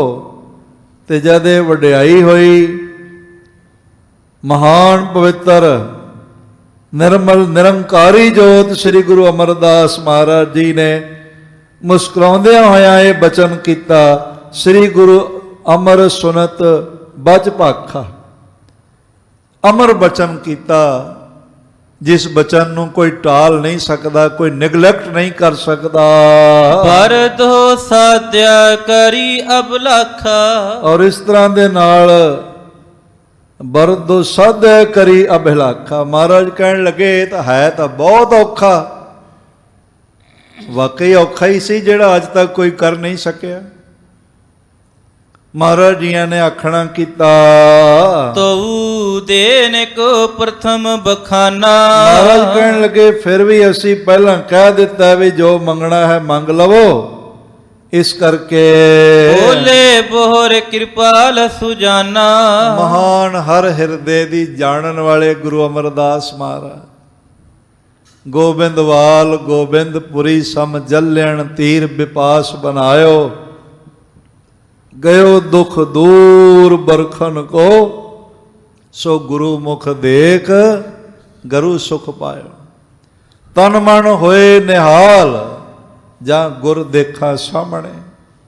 ਗੁਰੂ ਦੇ ਦੀਦਾਰ ਦੀ ਇਹ ਬਰਕਤ ਹੈ ਕਿ ਜਨਮਾਂ ਜਨਮਾਂ ਦੀਆਂ ਗਮੀਆਂ ਮਿਟ ਜਾਂਦੀਆਂ, ਜਨਮਾਂ ਜਨਮਾਂ ਦੇ ਦੁੱਖ ਮਿਟ ਜਾਂਦੇ ਨੇ, ਜਨਮਾਂ ਜਨਮਾਂ ਦੀਆਂ ਪੀੜਾ ਦਾ ਨਾਸ਼ ਹੋ ਜਾਂਦਾ ਹੈ। ਕਿਰਪਾਲ ਕਿਰਪਾ ਦੇ ਘਰ ਸ੍ਰੀ ਗੁਰੂ ਅਮਰਦਾਸ ਮਹਾਰਾਜ ਜੀਆਂ ਨੇ, ਸੁਜਾਨ ਸਤਿਗੁਰੂ ਜੀ ਨੇ ਇਹ ਬੋਲ ਆਖੇ ਹਨ। ਲਾਹੌਰ ਸ਼ਹਿਰ ਅੰਮ੍ਰਿਤਸਰ ਸਿਫਤੀ ਦਾ ਘਰ। ਮਹਾਰਾਜ ਜੀ ਨੇ ਦੋ ਸ਼ਹਿਰਾਂ ਦਾ ਇਹਦੇ ਜ਼ਿਕਰ ਕੀਤਾ ਹੈ, ਲਾਹੌਰ ਦਾ ਤੇ ਸ਼ਹਿਰ ਅੰਮ੍ਰਿਤਸਰ ਦਾ। ਇਸ਼ਾਰਾ ਇਹ ਹੈਗਾ ਵੀ ਹੁਣ ਉਸ ਸ਼ਹਿਰ ਵਿੱਚ ਗੁਰੂ ਰਾਮਦਾਸ ਜੀ ਦਾ ਜਨਮ ਹੋ ਗਿਆ, ਇਸ ਕਰਕੇ ਗੁਰੂ ਰਾਮਦਾਸ ਦੀਆਂ ਸਿਫਤਾਂ ਗੂੰਜਣਗੀਆਂ, ਵਡਿਆਈਆਂ ਗੂੰਜਣਗੀਆਂ। ਤੇ ਅੰਮ੍ਰਿਤਸਰ ਵਾਂਗੂ ਇੱਥੇ ਵੀ ਸਤਿਗੁਰੂ ਜੀ ਦੇ ਅਸਥਾਨ ਬਣ ਜਾਣਗੇ, ਹੁਣ ਬਣੇ ਹੋਏ ਤੁਸੀਂ ਦੇਖ ਸਕਦੇ ਹੋ। ਜਿੱਥੇ ਬੁੱਚੜਖਾਨੇ ਸਨ, ਜ਼ਹਿਰ ਕਹਿਰ ਸੀ, ਉੱਥੇ ਹਰ ਰੋਜ਼ ਦੇਖ ਲਓ ਗੁਰਦੁਆਰਾ ਸਿੰਘ ਸਿੰਘਣੀਆਂ ਤੋਂ ਅੰਮ੍ਰਿਤ ਬਾਣੀ ਦੀ ਵਰਸ਼ਾ ਹੁੰਦੀ। ਡੇਰਾ ਸਾਹਿਬ ਲਾਹੌਰ ਗੁਰੂ ਅਰਜਨ ਦੇਵ ਜੀ ਦਾ ਸ਼ਹੀਦੀ ਮਰਕਜ਼ ਹੈ। ਸਵੇਰੇ ਸਵੇਰੇ ਆਸਾ ਦੀ ਵਾਰ ਦੀ ਅੰਮ੍ਰਿਤ ਵਰਸ਼ਾ ਹੁੰਦੀ ਹੈ, ਗੁਰੂ ਦੀ ਸਿਫਤੋ ਸਲਾਹ ਹੁੰਦੀ। ਮੈਂ ਦਰਸ਼ਨ ਕਰਕੇ ਆਇਆ, ਤੁਹਾਡੇ ਚੋਂ ਬਹੁਤ ਸਾਰੇ ਦਰਸ਼ਨ ਕਰਕੇ ਆਏ ਹੋਵਣਗੇ, ਸੁਭਾਗ ਪ੍ਰਾਪਤ ਹੋਇਆ ਹੋਵੇਗਾ। ਜਿਨ੍ਹਾਂ ਨੂੰ ਨਹੀਂ ਮਿਲਦਾ ਤੜਪ ਜਾਗਦੀ। ਅੱਜ ਦੇਹਰਾਦੂਨ ਤੋਂ ਇੱਕ ਬੀਬੀ ਜੀ ਦਾ ਫੋਨ ਆਇਆ ਤਾਂ 5-7 ਮਿੰਟ ਰੋਂਦੇ ਹੀ ਰਹੇ ਫੋਨ ਤੇ। ਰੋਣਾ ਸੁਣਨਾ ਬੜਾ ਔਖਾ ਹੁੰਦਾ, ਸੁਣਿਆ ਨਹੀਂ ਜਾਂਦਾ। ਤੇ ਮੈਂ ਇਹਨਾਂ ਨੂੰ ਕਿਹਾ, ਮੈਂ ਕਿਹਾ ਬੀਬਾ ਜੀ ਭੈਣ ਜੀ ਤੁਸੀਂ ਰੋਦਨ ਨਾ ਕਰੋ, ਗੱਲ ਦੱਸੋ ਕੀ ਹੈਗੀ ਹੈ। ਉਹਨਾਂ ਦੱਸਿਆ ਕਿ ਮੇਰਾ ਜਨਮ ਪਟਨਾ ਸਾਹਿਬ ਦਾ। ਇਹ ਜਦ ਮੈਂ ਸ਼ਬਦ ਸੁਣਦਾ ਨਾ ਵੀ ਪਟਨਾ ਸਾਹਿਬ ਦਾ ਜਨਮ ਹੈ, ਤੇ ਮੇਰਾ ਹਿਰਦਾ ਸਜਦੇ ਵਿੱਚ ਆ ਜਾਂਦਾ ਵੀ ਜਿੱਥੇ ਗੁਰੂ ਗੋਬਿੰਦ ਸਿੰਘ ਮਹਾਰਾਜ ਦਾ ਜਨਮ। ਇਹੀ ਗੱਲ ਕਿਸੇ ਮਾਤਾ ਨੇ ਨੀਤੀਸ਼ ਕੁਮਾਰ ਨੂੰ ਕਹੀ ਸੀ, ਪੈਰੀਂ ਹੱਥ ਲਾ ਕੇ। ਬਿਹਾਰ ਦੇ ਸਾਡੇ ਸਤਿਕਾਰਯੋਗ CM ਹਨ, ਉਹਨੇ ਪੁੱਛਿਆ ਮੇਰੇ ਪੈਰੀਂ ਕਿਉਂ ਹੱਥ ਲਾਉਂਦੇ ਹੋ? ਤੇ ਉਹ ਮਾਤਾ ਕਹਿਣ ਲੱਗੀ, ਤੁਸੀਂ ਉੱਥੋਂ ਆਏ ਹੋ ਜਿੱਥੇ ਮੇਰੇ ਗੁਰੂ ਗੋਬਿੰਦ ਸਿੰਘ ਮਹਾਰਾਜ ਦਾ ਜਨਮ ਹੋਇਆ। ਆਖਣ ਲੱਗੀ ਮੇਰਾ ਜਨਮ ਪਟਨਾ ਸਾਹਿਬ ਦਾ, ਪਰ ਐਸੇ ਹਾਲਾਤ ਬਣ ਗਏ ਨੇ, ਮੈਂ ਜਿਉਂ ਆਈ ਹਾਂ ਦੁਬਾਰੇ ਦਰਸ਼ਨ ਨਹੀਂ ਹੋਏ। ਅਰਦਾਸ ਕਰੋ ਗੁਰੂ ਮੈਨੂੰ ਦੀਦਾਰ ਕਰਾ ਦੇਵੇ, ਮੇਰੀ ਉਮਰ ਵਡੇਰੀ ਹੋ ਗਈ। ਤੇ ਮੈਂ ਕਿਹਾ ਮੈਂ ਵੀ ਅਰਦਾਸ ਕਰਦਾ, ਤੁਸੀਂ ਵੀ ਅਰਦਾਸ ਕਰੋ, ਮਹਾਰਾਜ ਤੁਹਾਡੀ ਭਾਵਨਾ ਪੂਰੀ ਕਰ ਦੇਵੇ। ਜਿਨ੍ਹਾਂ ਨੂੰ ਦਰਸ਼ਨ ਸਹਿਜੇ ਮਿਲ ਜਾਂਦਾ ਹੈ ਨਾ, ਉਹ ਕਈ ਵਾਰੀ ਦਰਸ਼ਨ ਦੀ ਵੈਲਿਊ ਕੀਮਤ ਨਹੀਂ ਸਮਝਦੇ, ਪਰ ਜਿਨ੍ਹਾਂ ਨੂੰ ਸਮਾਂ ਲੱਗਦਾ ਫਿਰ ਤੜਪ ਤੜਪ ਕੇ ਮਹਾਰਾਜ ਦੇ ਚਰਨਾਂ 'ਚ ਪ੍ਰਾਰਥਨਾਵਾਂ ਕਰਦੇ ਨੇ। ਸਾਹਿਬ ਜੀਆਂ ਨੇ ਕਿਰਪਾ ਦੇ ਸਾਗਰ ਸਤਿਗੁਰੂ ਜੀ ਨੇ ਬਚਨ ਆਖਿਆ, ਹਾਂਜੀ, ਇਹ ਸਾਲੋਕ ਕਹਿ ਸਰਾਪ ਮਿਟਾਇਓ। ਇਹ ਅੰਮ੍ਰਿਤ ਬਚਨ ਕਹਿ ਕੇ ਕਲਾ ਵਰਤਾਈ, ਤੇ ਉਹ ਜਿਹੜਾ ਸਰਾਪਤ ਜੀਵਨ ਸੀ ਉਸ ਨੂੰ ਸਮਾਪਤ ਕੀਤਾ ਹੈ। ਤਬ ਤੇ ਸਭ ਲੋਕਾਂ ਸੁਖ ਪਾਇਓ। ਜਿਹੜੇ ਗੁਰਸਿੱਖ ਪਿਆਰ ਵਾਲੇ ਹਿਰਦੇ ਸੁਣ, ਉਹਨਾਂ ਨੂੰ ਬੜਾ ਸਕੂਨ ਪ੍ਰਾਪਤ ਹੋਇਆ, ਬੜਾ ਮਨ ਪ੍ਰਸੰਨ ਹੋਇਆ ਕਿ ਮਹਾਰਾਜ ਨੇ ਉਹ ਜਿਹੜੀ ਪੁਰਾਣੀ ਖੇਡ ਵਰਤ ਰਹੀ ਸੀ ਮਿਟਾ ਦਿੱਤੀ। ਸਤਿਗੁਰੂ ਪਾਤਸ਼ਾਹ ਮਿਹਰਾਂ ਕਰ ਦੇਵਣ। ਹੁਣ ਵਕਤ ਦਾ ਤਕਾਜ਼ਾ ਹੈ, ਇਸ ਵੇਲੇ ਇੰਨੇ ਹੀ ਬਚਨ ਪ੍ਰਵਾਨ ਕਰਨਾ, ਭੁੱਲਾਂ ਚੁੱਕਾਂ ਦੀ ਖਿਮਾ ਜ਼ਰੂਰ ਸੇਵਕ ਦੀ ਝੋਲੀ ਵਿੱਚ ਪਾ ਦੇਣਾ, ਮਹਾਰਾਜ ਜੀ ਦੇ ਚਰਨ ਕਮਲਾਂ 'ਚ ਪ੍ਰਾਰਥਨਾ ਕਰਨੀ। ਆਪ ਜੀ ਨੂੰ ਪਤਾ ਹੀ ਹੈ ਕਿ ਤਖਤ ਸ੍ਰੀ ਹਰਿਮੰਦਰ ਜੀ ਪਟਨਾ ਸਾਹਿਬ ਜੀ ਦੇ ਪ੍ਰਬੰਧ ਵੱਲੋਂ ਥਾਂ ਪਰ ਥਾਂ ਲੋੜਵੰਦਾਂ ਦੀ ਸੇਵਾ ਕੀਤੀ ਜਾ ਰਹੀ। ਆਪ ਆਪਣਾ ਦਸਵੰਧ, ਆਪਣੀਆਂ ਭੇਟਾਵਾਂ ਜ਼ਰੂਰਤਮੰਦਾਂ ਦੀ ਸੇਵਾ ਲਈ ਤਖਤ ਪਟਨਾ ਸਾਹਿਬ ਜੀ ਦੇ ਅਕਾਊਂਟ TV ਸਕਰੀਨ ਤੇ ਚੱਲਦੇ ਹਨ। ਆਪ ਆਨਲਾਈਨ ਟ੍ਰਾਂਜੈਕਸ਼ਨ ਕਰ ਸਕਦੇ ਹੋ, ਜਾਂ ਜੇ ਕੋਈ ਬੈਂਕ ਜਾ ਸਕਦਾ ਹੋਵੇ, ਬੈਂਕ ਦੇ ਟਾਈਮ ਦੇਖ ਕੇ, ਲਾਕਡਾਊਨ ਦਾ ਪ੍ਰਭਾਵ ਦੇਖ ਕੇ ਜੇ ਮਨਾ ਕੀਤਾ ਹੋਵੇ ਫਿਰ ਨਾ ਜਾਓ, ਫਿਰ ਰੁਕ ਜਾਏ। ਔਰ ਮਹਾਰਾਜ ਜੀ ਦੇ ਖਜ਼ਾਨਿਆਂ 'ਚ ਆਪ ਮਾਇਆ ਭੇਜ ਸਕਦੇ ਹੋ। ਕਣਕ ਦੀ ਸੇਵਾ ਲਈ ਬੇਨਤੀਆਂ ਕੀਤੀਆਂ ਜਾ ਰਹੀਆਂ ਦਾਸ ਵੱਲੋਂ। ਲੰਗਰ ਚੱਲਦੇ ਹਨ ਸਾਰਾ ਸਾਲ, ਆਪ ਜੀ ਨੂੰ ਪਤਾ ਹੈ। ਕੋਟਕਪੂਰੇ ਵਿਖੇ ਭਾਈ ਸਾਹਿਬ ਭਾਈ ਗੁਰਬਚਨ ਸਿੰਘ ਜੀ ਪੈਟਰੋਲ ਪੰਪਾਂ ਵਾਲੇ ਸੇਵਾ ਕਰ ਰਹੇ ਹਨ। ਪੂਰਨਪੁਰ ਭੈਣ ਸਤਿਕਾਰਯੋਗ ਇੰਦਰਜੀਤ ਕੌਰ ਖਾਲਸਾ ਜੀ ਖਾਲਸਾ ਨਿਵਾਸ ਵਾਲੇ ਸੇਵਾ ਇਕੱਠੀ ਕਰ ਰਹੇ ਨੇ। ਸ਼ਾਹਜਹਾਨਪੁਰ ਅਜੀਜ਼ਗੰਜ ਗੁਰਮੁਖ ਪਿਆਰੇ ਭਾਈ ਹਰਵਿੰਦਰ ਸਿੰਘ ਜੀ ਦਰਸ਼ਨ ਮੋਟਰਸ ਵਾਲੇ, ਉਹ ਕਲੈਕਸ਼ਨ ਦੀ ਸੇਵਾ ਕਰ ਰਹੇ ਹਨ। ਆਪ ਉਹਨਾਂ ਕੋਲ ਆਪਣੀ ਕਣਕ ਜਿਹੜੀ ਹੈ ਉਹ ਰਖਵਾ ਸਕਦੇ ਹੋ। ਟਰੱਕ ਦਾ ਲੋਡ ਹੋ ਜਾਣ 'ਤੇ ਇੱਥੋਂ ਟਰੱਕ ਭੇਜ ਦਿੱਤਾ ਜਾਏਗਾ, ਕਣਕ ਆ ਜਾਏਗੀ। ਅੱਜ ਇੰਦੌਰ ਤੋਂ ਮੈਨੂੰ ਮਸਕੀਨ ਜੀ ਦੇ ਪੁਰਾਣੇ ਮਿੱਤਰ ਸਰਦਾਰ ਓਂਕਾਰ ਸਿੰਘ ਜੀ, ਪਰਮੇਸ਼ਰਾ ਸਿੰਘ ਜੀ ਓਂਕਾਰੇਸ਼ਵਰ ਸੇਵਾ ਕਰਦੇ ਰਹੇ, ਉਹਨਾਂ ਦੇ ਬੱਚਿਆਂ ਦਾ ਫੋਨ ਆਇਆ ਵੀ 51 ਕੁਇੰਟਲ ਅਸੀਂ ਕਣਕ ਭੇਜਣੀ, ਤੇ ਦੱਸੋ ਅਸੀਂ ਐਡੀ ਦੂਰੋਂ ਭੇਜ ਨਹੀਂ ਸਕਦੇ, ਲਾਕਡਾਊਨ ਹੈ। ਹੋਰ ਸੱਜਣਾਂ ਦੇ ਵੀ ਫੋਨ ਆਏ, ਸਾਨੂੰ ਤਰੀਕਾ ਦੱਸੋ ਕੀ ਕਰੀਏ। ਤੇ ਮੈਂ ਕਿਹਾ ਫਿਰ ਜੋ ਰੇਟ ਹੈਗਾ ਇਹ ਹੀ ਹੋ ਸਕਦਾ, ਜੋ ਰੇਟ ਹੈਗਾ ਹੈ ਉਨੀ ਮਾਇਆ ਤੁਸੀਂ ਤਖਤ ਸਾਹਿਬ ਭੇਜ ਦਿਓ ਤੇ ਲੰਗਰ ਦੀ ਸੇਵਾ 'ਚ ਲੱਗ ਜਾਏ। ਬਹੁਤ ਸੇਵਾ ਓਂਕਾਰੇਸ਼ਵਰ ਅਸਥਾਨ ਬਣਾਉਣ ਦੀ ਭਾਈ ਪਰਮੇਸ਼ਰਾ ਸਿੰਘ ਨੇ ਨਿਭਾਈ। ਬੜੇ ਨਿਮਰਤਾ ਵਾਲੇ, ਪ੍ਰੇਮ ਵਾਲੇ ਗੁਰਸਿੱਖ ਸਨ। ਇਸ ਤਰ੍ਹਾਂ ਬਹੁਤ ਸਾਰੀਆਂ ਸੰਗਤਾਂ ਸੇਵਾ ਮਹਾਰਾਜ ਜੀ ਦੇ ਘਰ ਕਰ ਰਹੀਆਂ ਨੇ, ਔਰ ਉਹਨਾਂ ਦੇ ਅੰਦਰ ਸ਼ੌਕ ਜਾਗਿਆ ਹੈ ਕਿ ਅਸੀਂ ਮਹਾਰਾਜ ਦੀ ਸੇਵਾ ਕਰੀਏ, ਨਾਲੇ ਪ੍ਰਾਰਥਨਾ ਕਰੀਏ, ਜਗਤ ਜਲੰਦਾ ਰੱਖ ਲੈ ਆਪਣੀ ਕਿਰਪਾ ਧਾਰ, ਜਿਤ ਦੁਆਰੇ ਉਬਰੈ ਤਿਤੈ ਲਿਹੁ ਉਬਾਰ। ਆਓ ਮਿਲ ਕੇ 2 ਮਿੰਟ ਵਾਹਿਗੁਰੂ ਮੰਤਰ ਦਾ ਜਾਪ ਕਰੀਏ ਔਰ ਪ੍ਰਾਰਥਨਾ ਕਰੀਏ ਕਿ ਕਰੋਨਾ ਮਹਾਮਾਰੀ ਦਾ ਨਾਸ਼ ਹੋਵੇ,